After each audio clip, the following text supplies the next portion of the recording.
Hello, everybody, and welcome in to the 68th edition of Texas Longhorns Live. Please hit that like button. Please subscribe down below. We really appreciate you guys joining us. You can join us as it says down below. If you like, subscribe. Texas Boys College Football, you'll know that the show is every Monday at 8 p.m. Eastern Time, as well as the Texas Primetime Live crew tomorrow at 8 p.m. Eastern Time as well. Mondays and Tuesdays, you can catch us live. And after the games, every Saturday, you can catch us live. So please hit that like button. Please subscribe down below. We really appreciate everyone being here. Now, let's jump into this.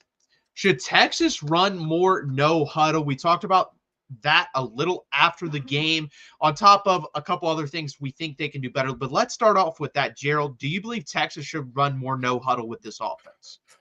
There is a yes and no. Like, I think whatever Texas needs to do to get Arch into rhythm, that's what they need to do, right? And we saw against Ohio State, really where he was running up tempo, he was running no huddle, and things really did start to click. The problem with Texas running no huddle with this unit is that I don't know if the offensive line is experienced enough together as a unit to be able to function in that way, though, because that's going to take a lot and put a lot of effort on a first-year starter at center, right? Or not a first-year center, right? We'll say it like that.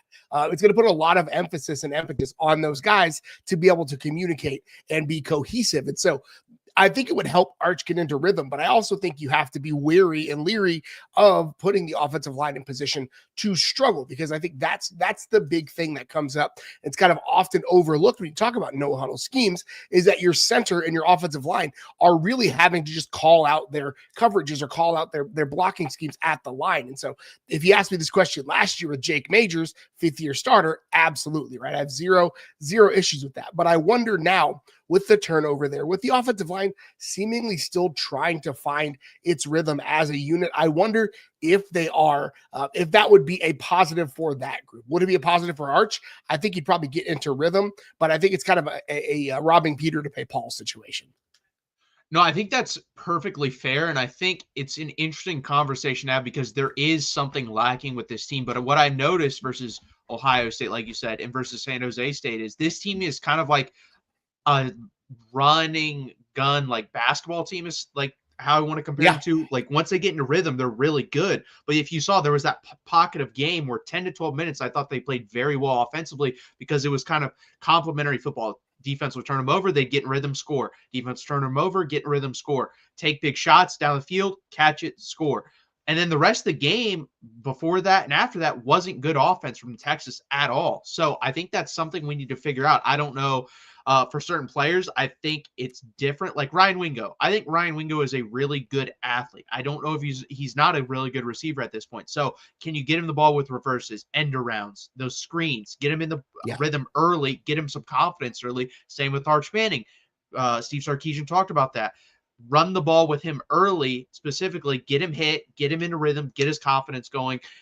Find some stuff, find his, what are his 3 to 4 favorite throws? Find that out in practice, run those very early in the game to get him going. Easy completions that get him in a rhythm. And I think that's what I want from this team. I don't necessarily think it has to be tempo, but easy things to get this team going offensively. Sark kind of talked about that in the press conference he had today of, hey, maybe we don't concentrate on the schemes and we kind of just let their natural ability flow. And I think that's something I want to see instead of, hey, if it's really simple concepts, but they really like it and it helps the offense going, and it may not confuse the defense when you play like a Florida, a Georgia, and Oklahoma, that's fine as long as they get the rhythm going. And then maybe you put in those really hard and difficult schemes to understand.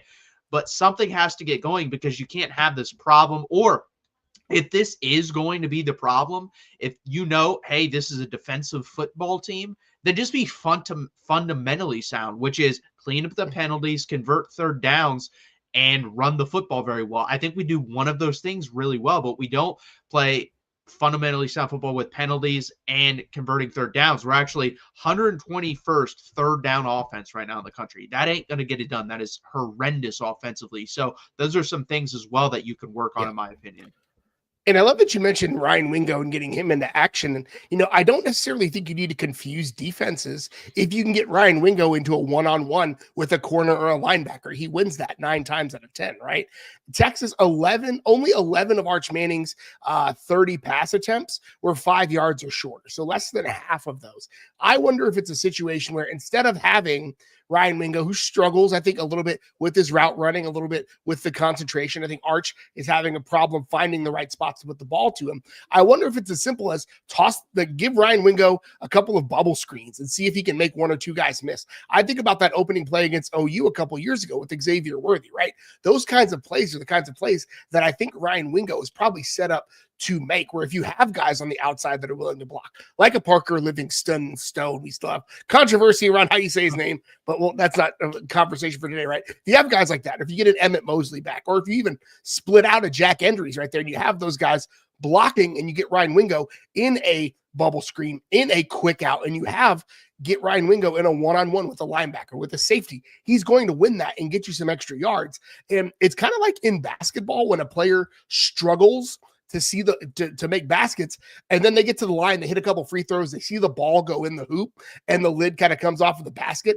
You see that with Arch Manning a little bit. When the lid comes off of the basket, when he gets an easy one, the offense starts to click. And so I wonder if that's something. Same thing with DeAndre Moore, right? Get that guy into space. He's an athlete. He can make guys miss. I think those are some of the things that if Texas is running no huddle, or even isn't running no huddle, whatever it might be, do those things to get those players into rhythm, because they're clearly not right now. No, 100%. And that's the thing too. Why we're losing third down is because we're committing penalties on first and second and getting ourselves behind the chain, or we're not getting easy yards on first and second down. Those are the 2 reasons why. It's easy, guys. If you get a 5-yard penalty on first down, then you're set up for 3rd and 7, 3rd and 8. And then that's a really hard down to convert. Like, you want to live in 3rd and 4 and less. Even I would take 3rd and 5 at this point, because I don't think we're even getting to that point. So there's so many different ways instead of tempo to get this team just better in rhythm. And one of those is to stop committing penalties. You had 12 versus San Jose State. You can't have those penalties versus San Jose State. Let's say, okay, 10% of those penalties were, BS calls. Okay, that's 1.2. Let's round it up to 2. You're still committing 10 penalties versus San Jose State. That's unacceptable to have versus that quality of competition. And this is, reared its ugly head since last year. I made the video of Mississippi State, why Texas isn't going to win a national championship, because they were doing these same things then, and it's only been the same throughout Texas. The main things have been penalties, red zone, and then especially untimely penalties. And that's something we need to correct somehow, some way. But I will say this, when this team concentrated, what Sark said, I want more turnovers. I want the defense to be hunting for turnovers. Guess what we saw this week, guys? They hunted for turnovers. We saw Anthony Hill go in there, pop it out. We saw to Anthony Smith, I'm going in there to rip this ball out. So that was an emphasis. And then guess what happened? You saw that on the field. To me, the emphasis needs to be cleaning up penalties and getting yourself in better manageable situations on third down. And hopefully we see that going forward. Yeah, they never do this in Texas, but Fran Brown, if you saw over the weekend, had his team running sprints on the field after the game because the effort wasn't there and the intensity wasn't there. And, Fran Brown is a guy who made jokes about not showering all week when he lost, because showers are for winners. He's an intense guy. Sark wouldn't do that. They wouldn't have that at Texas, but that is the mentality, right? Sark needs to be knee deep in these guys, really getting them straight for the week, because that's going to bite you. You can win those games when you have those types of penalties. Texas had 110 offensive yards taken off the board because of penalties, right?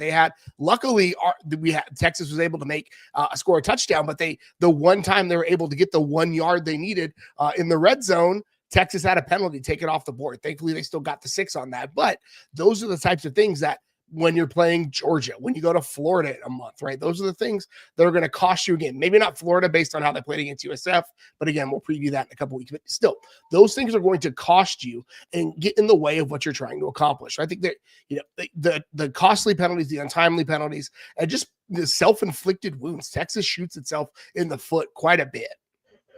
No, 100%. And 98th in scoring offense as well. I didn't say that, but that obviously has to get better. I think this team was ranked 15th or 16th in scoring offense. If they can stay the same with the way this defense is playing, you're going to be right where you were last year, which is in the Final Four, and then find a way to win from there on out. So I definitely think there's more ways to get this offense going than just no huddle. I think that could be part of it, sprinkle it in and see what happens. Especially to me, guys, you got to experiment versus teams like UTEP, because again, we played probably a C game versus San Jose State. We won by 31 because guess what? The talent is just there. If you're going to find out about your team, it's the next 2 games. It's versus UTEP and Sam Houston to get this stuff figured out and experiment and find what works, because you cannot be experimenting down in Gainesville. I don't care if they lost to USF. If they play a good game and we play that type of game that we played for San Jose State, that's going to be a fourth quarter game. And I don't want to have a fourth quarter game in Gainesville with the talent that they have. I don't care if they lost versus USF. So got to get this stuff figured out now. And we'll see if that gets figured out. It's going to be very interesting, and there's different ways to do it. One more thing, I think I've said a lot that Sark isn't the run his quarterback kind of guy, but I think there's something different about Arch when he runs the ball. Like I feel like he think back to the touchdown run against San Jose State, right? The way that he kind of swaggered off the field and had like a little bit of bounce in his step. I really wonder if that is something else to look at to get him more confident, using his legs, using that athleticism. Like those are the things that I really think can get him going. No, 100%. And that's the thing too. Like if you're a brilliant offensive mind, you have to work with what your personnel their strengths are. And if that's the strength of this team, then guess what? Do it. Now, do I agree? Do you have to do it versus UTEP and teams like that? Fine. If you don't want to run him and risk injury versus those teams, I understand. But versus Florida, versus Georgia, versus Oklahoma, I think you have to run him 6 to 8 times, like just pure design quarterback runs. And I don't think there's any issue with that. The guy's 6'4", 230 pounds, and guess what? He's making a lot of money. You got to run him. If he's that's a strength and that's what gets him in rhythm, then that's what you have to do. Yeah, I mean, even if it's drilling the RPOs and getting him to make the right stinking reads, that's another, I think, way to get the game going. Because you think about Ohio State, Texas left a couple of RPO first downs on the field because Arch made the wrong read. So I think there's definitely meat left off the bone for him to get going on the ground. No, 100%. So that's going to do it for should Texas run more no huddle, and also just thrown in how can we get the offense going or into rhythm. Let's throw this up there, and I threw in cornerback on this as well, Gerald, but when I texted him, guys, I didn't let him know cornerback. I just said wide receiver. But overall, we can even open this up. Like, who can step up for Texas at wide receiver, cornerback, other positions that you see as a weakness, and especially young guys, I guess. Like, what are some guys that you look at that could step up? Yeah, I think Khalil Lockett is one that I'm curious to see. He got to run with the twos. I think he's a guy who has a lot to bring to the table. He's kind of an athlete. He's more of that Ryan Wingo kind of mold where he's not as polished of a route runner, but he's an athlete. So I think if Texas is looking to roll in some more of these quicker shots, more of these kind of at the line of scrimmage or behind the line of scrimmage plays, then I think he's a guy that could probably see a lot of run because he's got a good body that he can shake some guys up, but he's also pretty fast. He's one that I definitely want to see step up. Obviously, the guys that are existing already on the team, like I just don't know what's going on with DeAndre Moore. I don't know what's going on with Ryan Wingo. It's really shocking. I think you and I had them as two of the better wide receivers in the country. So I'm not sure what is going on with them. Aaron Butler's another one that I wonder if he's can get going again. He's more of a possession guy, I think, in what Texas needs and being able to make those tough catches over the middle. Texas is really struggling to find a guy who can win those one-on-one jump balls, that big body kind of stuff. And then, the health of Emmett Mosley. I don't know what's up with him.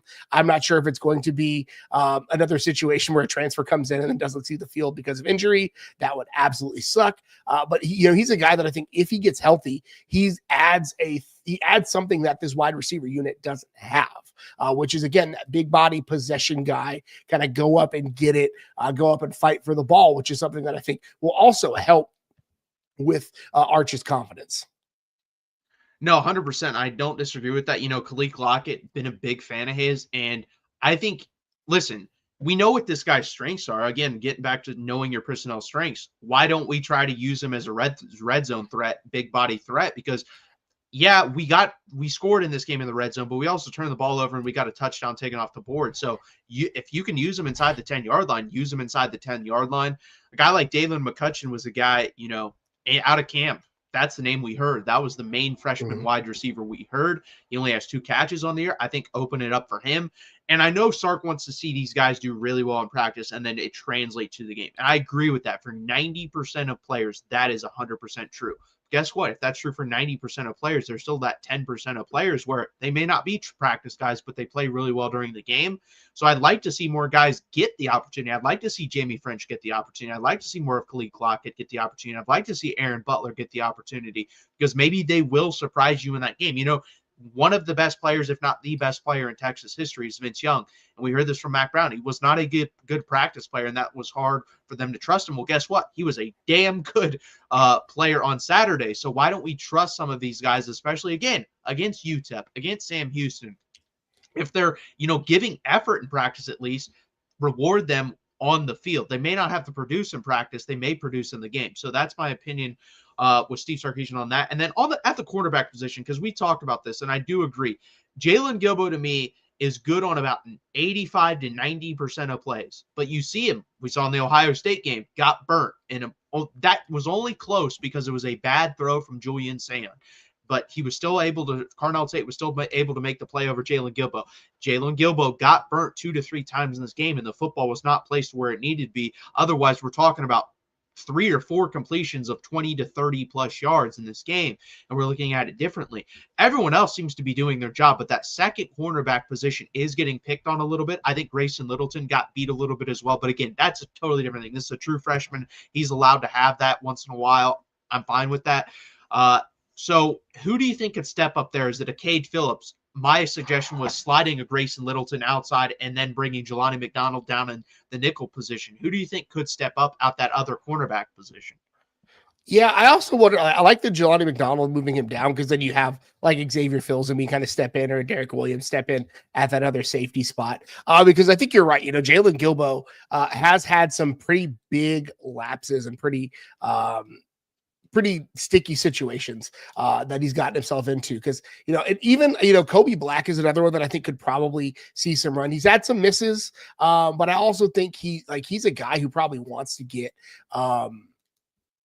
he's a guy who's probably got to get into rhythm. I think that we talked about that a little bit on the offensive side of the ball. I'm just so curious because Texas has such a bevy of safeties. They've got a ton of guys, and they've even trained like Michael Taft at that nickel spot. So I wonder if you move Taft down and have, you have your guys move out to, you have Grayson Littleton move out to that outside cornerback, because I'm fine, not fine. Fine's not the right word, but if you're going to have a young cornerback get beat on some routes, I think it's good to do it against UTEP, do it against San Jose State, right? Because, and especially if you have Michael Taft slide up to that nickel spot, which you allow gives you a little bit of leeway to go with that, because Michael Taft is one of your most experienced players and he can do some of those things. I think that, not quite as good as what Jahdae Barron did, but when you think about Jahdae Barron's best plays, they were some of those, like, I'm going to show coverage and then bail out, or I'm going to show press and bail out and kind of bait a quarterback into a throw. And so ultimately, I think sliding Littleton out probably makes sense because they've done such a good job of cross-training those safeties at nickel. I think you've got like 4 or 5 guys you could probably slot in there. No, 100%. And I think that is the question, is we really haven't seen Michael Taft slide down the nickel, I think, very much. And that was talked about. Maybe that was just more of talk than anything. But you have guys like, especially, I think Jelani McDonald has played nickelback. We've seen him do it. Yeah. And he's a really good athlete, and he's capable of doing that. So I would love to see him slide down, and then our Derek Williams, I completely trust. So put him out there at safety with Michael Taft, slide down Jelani McDonald, slide Grayson Littleton outside, see what happens. Because, listen, Jalen Gilbo's played enough nickelback and cornerback now to where he should not be getting beat versus teams like UTEP, San Jose State, Sam Houston. If that's going to be a repeating, theme of his, then I'm going to lose a lot of trust because we've already seen him get beat in the first 2 games at cornerback. I'd rather have that experimentation going on with the true freshman that maybe learns quicker because, he's already learned the nickelback position really well at Texas, played phenomenal there. So I just, again, I want to see more experimentation, see what happens on the field, because I know, again, we may see things during practice, but do they translate to game day? That may be something with Jalen Gilbo that he struggles with. Yeah, and I don't know what it is with Jalen Gilbo, because I feel like he's been on the cusp of breaking out each year, and there's just been something in his way. I'm not sure what it is. It's obviously something between the ears, right? It's something going on between the ears that he can't translate the talent and potential he has to production on the field. And you know, it's frustrating because he's a guy that I think a lot of us had high hopes for. He is definitely somebody who I think has all the physical tools to be a good cornerback at Texas, to be good in that nickel spot at Texas. Like, he's not too physically dissimilar to what Texas has seen success with in that spot. So whatever it's going on between the ears, I'm not necessarily sure with him. But ultimately, like, Texas has to get better, right? You have to get better at that spot, because there are going to be teams that are able to stretch. I mean, we saw on Saturday, Mississippi State's coming up, right? Mississippi State has some fast dudes. Brendan Thompson has finally found an offense that works for him. And so like, they've got to figure it out in these weeks when they've got the significant talent advantage, because that is going to dry up here in about a month. No, 100%. I mean, we can doubt Florida all we want, but DJ Lagway has two very good wide receivers with Dallas Wilson and Trey Wilson, and they'll get on the same page, because I know that was the thing too. All these guys have been hurt. It's going to take them a while, especially with Florida, because they haven't practiced together, to get on that same page in the game. So Texas could honestly be catching them at the worst time, because that's going to be right after a bye. After 4 or 5 games are played, they could finally have it together by then, and that could be a scary offense to go against. And then like I'll jump on the wide receivers because I didn't talk about that much, but it's going to be interesting. Like, do they go? I don't think Jamie French has played. So that's interesting to me, if he's going to play at all in these next 2 weeks, because if he doesn't play at all in these next 2 weeks, he's not going to play at all for Texas this year. Are there any other guys in that room that could possibly jump up and play? You know, Parker Livingstone, we thought this was going to be the 4th best wide receiver on the team. He's been by far the best wide receiver. And then, Emmett Mosley, like, that has turned out to be a gigantic loss. I didn't think it would be that much of a loss, because guess what? I agreed with you, Gerald. I thought Ryan Wingo and DeAndre Moore, especially DeAndre Moore, was just going to be a reliable target for Texas, and neither of them have been. So we desperately need that reliability factor, and Emmett Mosley definitely was going to be another one of those guys. You know, I think you could have penciled him in healthy for 500 to 600 yards wide receiving, because that's what he did at Stanford with far less talent. And I don't know what the injury is. They have not said, and they don't have to say. This isn't the NFL where it listed, hey, this is the injury. We literally have no idea. It could be, I think they said lower body. There's so many damn lower body injuries, and I don't even know what it could be nagging-wise. My guess is calf or hamstring, if we're talking about nagging injuries. And if it's hamstring, I pulled my hamstring. Every time you think it's healthy and try to go do something and you pull it again, it just gets worse and worse. So you really just have to be overly cautious with that, and it's going to be interesting how they handle that going forward. So, something for both of these questions. Where's Ryan Niblett been at? He's listed on the depth chart at both nickel and X wide receiver. Like, where has that guy been at? Like, he was supposed to be one of these uber talented guys that you can play everywhere, kind of a Swiss Army knife. And has he even gotten a single snap? I don't recall seeing him on the field at all. So, like, where's Ryan Niblett been at? Did he get caught with the coach's daughter? Like, what's going on with him? Like, I need to we need to put out a bolo for that dude, because I don't know where he's at. You know, he was what, 3rd, 4th string running back last year. They've moved him around. I think they've done a disservice to his development by moving him around so much, because he's such a dynamic athlete. Like, find the guy a spot to play and let him play there for longer than a season and kind of pick up, especially now that Texas needs the help. I think I've always thought wide receiver was probably the best spot for him. Again, I'm not in the coaching meetings, but at practice, but I think of what Texas needs and what he brings to the table, it has always made the most sense for him to line up at wide receiver and be that kind of player. So Ryan Niblett could have something to say about either of these conversations, both at wide receiver and corner, because it's on the depth chart for both of them, but the guy's in witness protection apparently. Yeah, I mean, we've only used him as punt return, and he really hasn't got many opportunities, because Hark talked about this. San Jose State did a pretty good job, but Ohio State kicked it very short, and he never had any chance to come up and really make a play, especially because he was kicking out of bounds a lot of the time, or it hopped right in front of him. So I understand why he didn't try to make a play there. And yeah, he's a very good athlete. And I think Sark talked about it in one of the press conferences. saying like he was the next up at wide receiver, like if someone went down, and that's not true because we saw versus San Jose State. I don't even think he played a rep at wide receiver. So it's like, Yeah. okay, I don't know what they're doing with him. I think it'd be to me, I would use him like Keelan Robinson. I think he'd be perfect in that role of, a little bit in the backfield, a little bit in slot, but just get him the ball because he's a very good playmaker with the ball in his hands. So I agree. I don't know if Texas plans on using him this year. I don't know what the hell's going on with that. There's a couple players like that. Like I thought Savion Red was underutilized when he was at Texas and transferred to Nevada. I think honestly that's probably what's going to happen with Ryan Niblett. I think he probably transfers because guess what? He probably like, hey, I want some more playing time. A guy like you mentioned, Brennan Thompson, we didn't use him at all either. So there's always one guy on this offense that I look at like, that guy's more talent. We're not utilizing him. What the hell's wrong with that? And I agree with that. And the Brennan Thompson situation was a little different because he, if you followed that, he wanted to run track in the offseason where he really should have if he wanted to be a football player, like have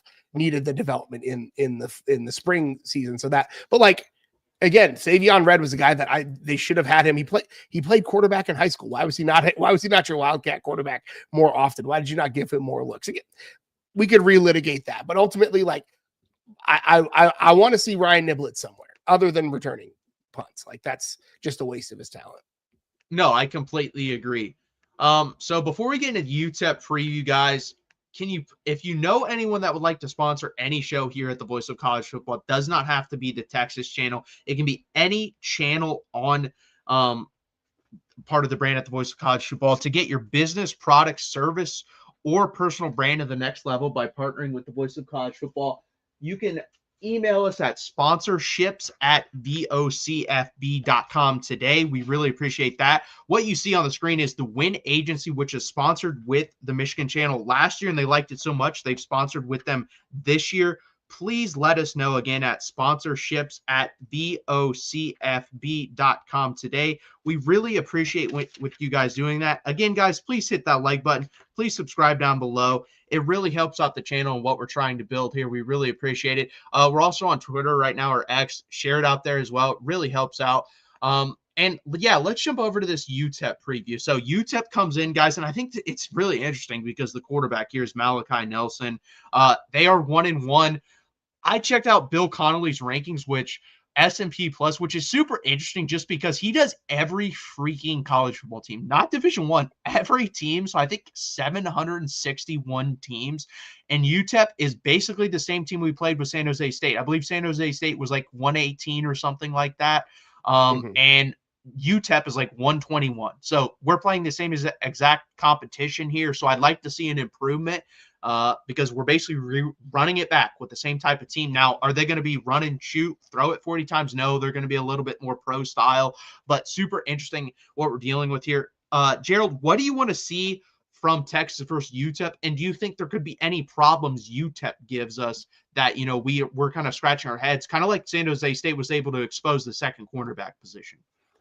Yeah, I think what I want to see from San Jose State or from UTEP really for Texas is to figure out who your other wide receivers are, right? This needs to be a game where Texas figures out who's the other guy and how to get them involved, whether it's, getting quick stuff out to Wingo, whether it's getting more open, underneath, whoever that might be. As much and as good as Parker Livingston Stone, again, I got to figure out how he wants us to say his name. However good he has been, like his mentality is what makes him great. But Texas needs another option, right? Texas needs any good team. If you only got one guy at wide receiver that's able to play at that level, then you're probably not going to be very successful offensively. You really have to be able to come out and dominate from snap one, right? I want to see the offensive line blowing these dudes up on the defensive line, shutting folks down. I want Murad Watson to get another sack just because he eats a center alive. Like I want Texas figure out who your number 2 wide receiver is, your other receiving threats. And I want Texas to just dominate in the trenches. Absolute domination. No, 100% agree. Like, I think we only averaged like 5 yards, and even it might have been less, like 5 yards a carry versus San Jose State. We need to be averaging, like, versus teams like this, like 8 to 9 yards per carry. Every play should be very close to a first down, blowing guys off the ball. I also, again, I get Ryan Wingo involved early with some like reverses, screens, or something like that. If Sark talked about it today, so we'll see if he does it. I want to see a more vanilla game plan. Like, I just want to see us getting the ball to our playmakers early, often, and very easy. You don't have to draw up these shots down the field. Just give it to them, let them make plays in space, get their confidence up.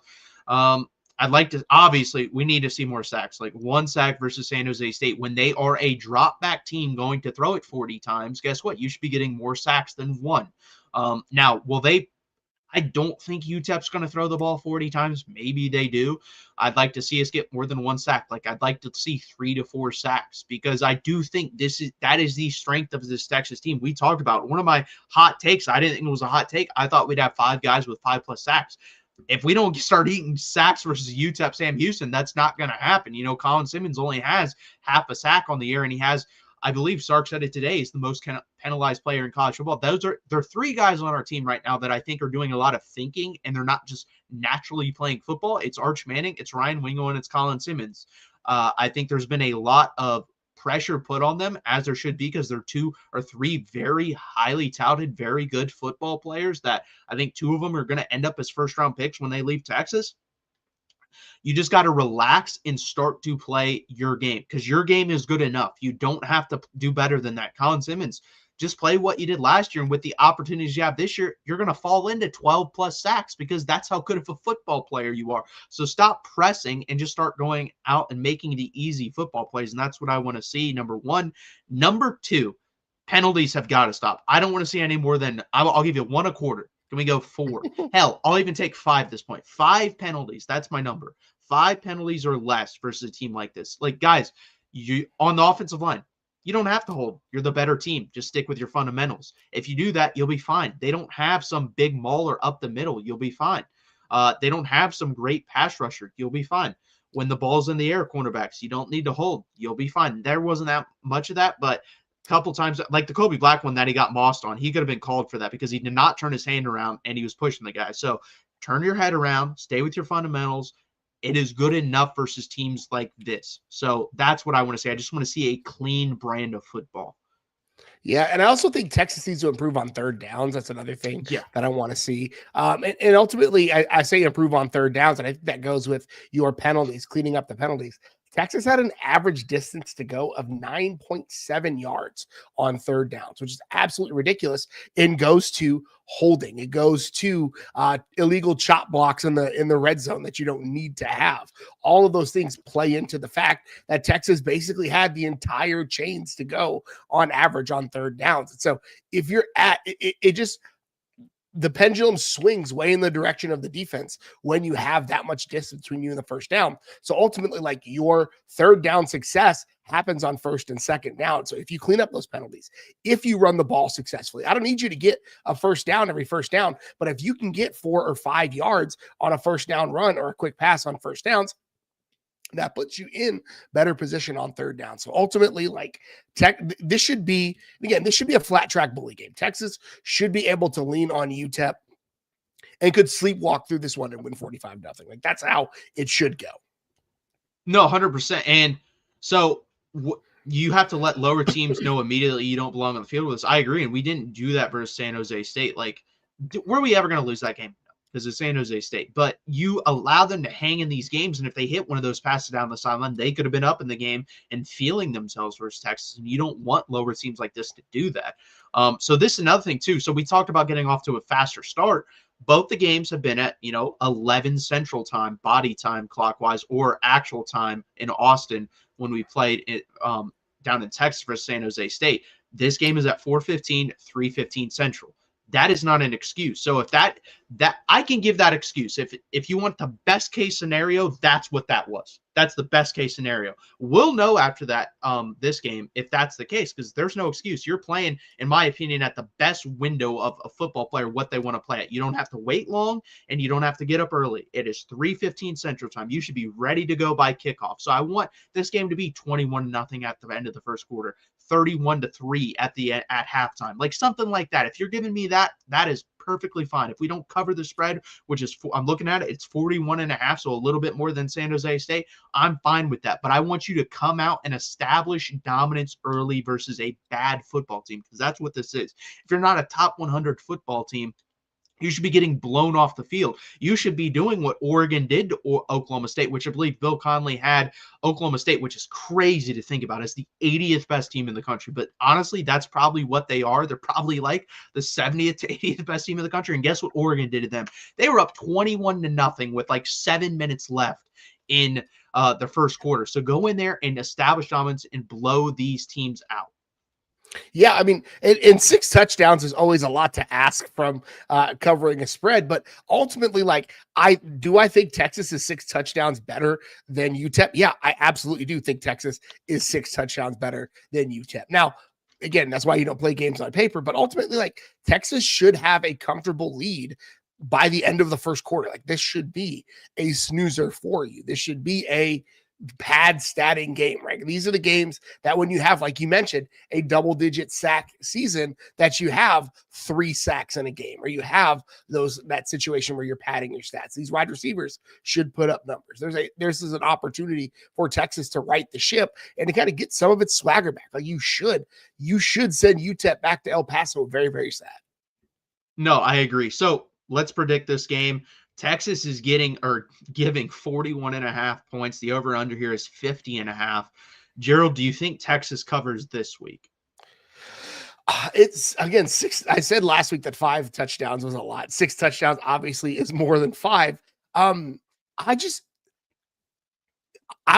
think I say yes. I think this week, just because of how Sark was talking today and what he was talking about, like how the attitude they're bringing into practice this week, like, he is going to be like in these dudes' faces. Like, if they do not respond to that, then they're not going to respond to anything. So I think this is one of those weeks where Texas should come out and really, like, kind of flex on them a little bit. So I think I wouldn't be shocked if Texas puts up, 40, 42, 48 points in this game, getting the offense going, getting Arch into some sort of rhythm. And I think the defense also has a little bit to prove as well. I think the defense, got a little bit of shots thrown their way because of what some of the things San Jose State was able to do. So I think I really do think that both these sides of the team are going to have some pride this week and put up a big number. So what's your prediction? What's the score?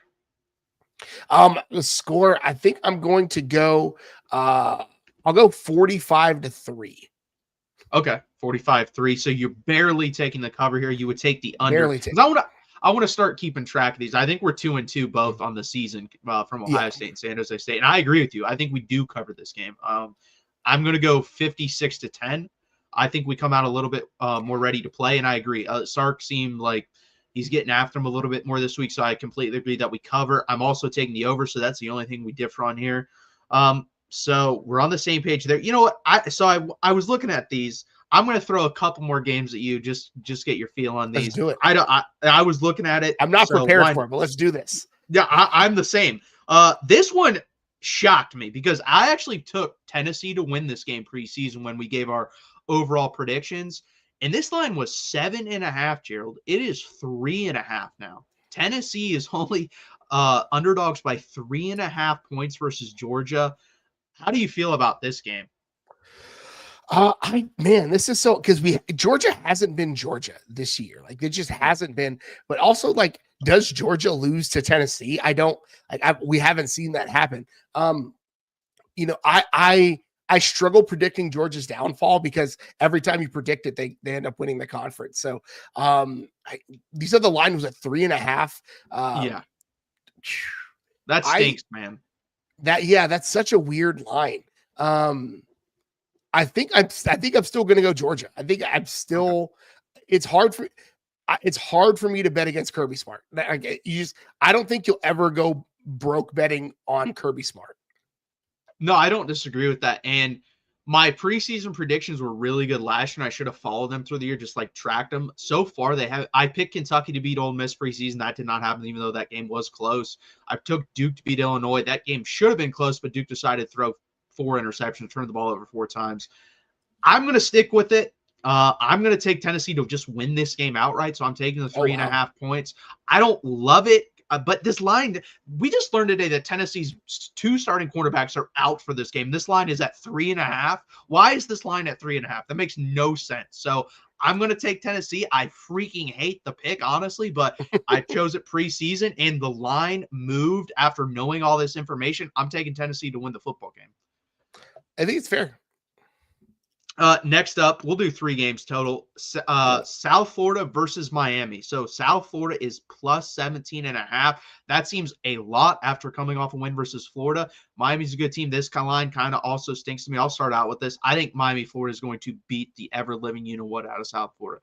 Coming off of that win with this line the way it is, and you're going down to Miami off a bye week, off a Notre Dame win, and they got to get this thing going right. I think Miami, Florida wins this game easily. I think it's probably 38-13, 38-14. I think South Florida is a legitimate like top 30, 35 team in the country, but I think Miami's going to be really ready to go off a bye week. So I'm going to take them to cover the 17.5 point spread. Yeah, I think that's fair. And I mean, most of the conventional conversation, if you're looking at like the G5 representative for in the college football playoff, USF needed to split Florida and Miami, and they already picked up the Florida win. So I really definitely, I think that there is probably a world in where Miami comes out and just rolls in this one. Mario Cristobal still does do weird things in games like this. This feels like we're still in store for a Cristobaling this year, but I think you're probably right. I would take Miami in the points for sure. Okay. David Keith Williams, talent does matter 100%, but it doesn't Vanderbilt isn't even close to Alabama last year talent-wise. Like that, it happens every week. You're going to get a game that you're like, how the hell did that happen? And to me, Tennessee's like, I think if you look at talent capacity, it's like a top 12 talented football team. They're not low. Yeah. Yeah. It's like 2 to 12. It's not anything crazy. So I'm going to take Tennessee there, especially that's Gunnar Stockton's first road start, guys. That's a big deal. We've seen that. We just saw Arch Manning go into the shoe and what it looked like. We saw Bryce Underwood go to Oklahoma. Guess what? That didn't look very good. Gunnar Stockton's first road start by the way, probably one of the 3 craziest places to play a college football game. I mean, they're throwing golf balls and all that stuff on the field, right? Yeah. Next and last, Texas A&M +7 versus Notre Dame. This is a gigantic game for Notre Dame because if they do not win this game, it requires perfect football. And even then, I don't know if they'd get it, but it requires perfect football from here on out. My hot take going into the year, and I'm going to stick to it. I think Notre Dame starts the season 0-2. I didn't have them in the playoff. I thought they'd start at 0-2. They lost Miami, check 1. I think Texas, they haven't looked good. They have not looked good. I have been unimpressed by Texas A&M as a guy that has them in the college football playoff at 10-2, finally drinking that Kool-Aid, which I hate to drink because I do not like Texas A&M, but I do think they beat Notre Dame. I don't think Notre Dame's that good of a football team. I really don't. I think if this game was in College Station, I'd feel a little bit differently about it. I think it being at Notre Dame, I think there's I think there's something to be said about that. Also, we still don't know. Like Marcel Reed was banged up in the game. They say he's okay, but if that guy doesn't have the full range of motion, the full range of wheels, again, and maybe this is just the Texas in me. It's hard for me to pick A&M in this spot, and I think Notre Dame probably has a little bit of a black eye from how they came out in that first game. So last year they had that weird loss and they still ran the table to go to the college football playoff. So I'm not ready to bury Marcus Freeman. I'm also ready not to go public. I'm also not ready to go public picking A&M. So I think I'll go Notre Dame in this one just for my own personal biases. That's completely fair. Believe me. If I didn't have the 0-2 take, hot on the oven stove, ready to go, and they already lost one of the 2, I would be probably taking Notre Dame here. But I got to stick with what I believe. But I would say this, 49.5 is the over-under. I'm taking under. This game smells like 13-10, 14-10, 17-10, something like that. I think this is going to be a very low-scoring football game. Yeah, I think these are 2 teams that like the defense is probably their strong suit, and running the ball is going to be their strong suit. So yeah, take the under for sure. Okay, guys, that's going to do it for the 68th edition. But before we go, please give each of us a follow on X. Mine is right there. Please give me a follow right there. And then Gerald's is right there as well as his Longhorn podcast and his Blue Sky, same right there at Longhorn Pod. You can find it on Apple, Spotify, Amazon, iHeart, wherever you can find it. And you can catch us every Monday at 8 p.m. Eastern time. Please hit that like button. Please subscribe down below. Guys, we expect Texas to get a big win here. So that's not a crazy prediction like some of the other ones we might have made talking about the other 3 games. But again, please hit that like button. Please subscribe. And as always, hook 'em. Hook 'em, baby.